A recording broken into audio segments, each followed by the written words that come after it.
Fala, amigos e clientes da Limão Cara Oficina Mecânica. Mais um serviço aí, ó, HB20. Carro de entrada aqui na oficina, chegou no reboque, fazendo barulho no motor. Carro com apenas 70 mil km rodado.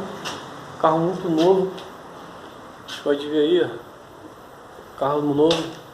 Segundo cliente, manutenção em dia. Entendeu? O que acontece? O carro chegou com barulho. Quando eu acelerava, ele fazia tipo um barulho de tucho.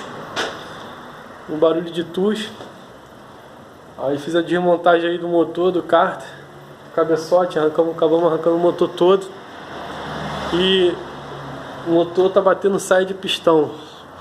Vai seguir o vídeo aí, mostrando aí o barulho aí, o diagnóstico do motor. Foi passado para o cliente. O motor vai ter que seguir para a retífica.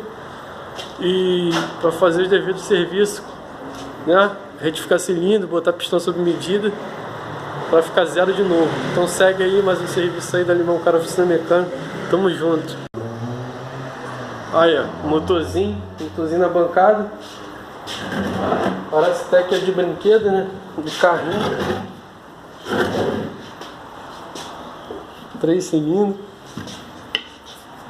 Vou fazer o barulho aqui, ó. Acho que não vai dar pra ver.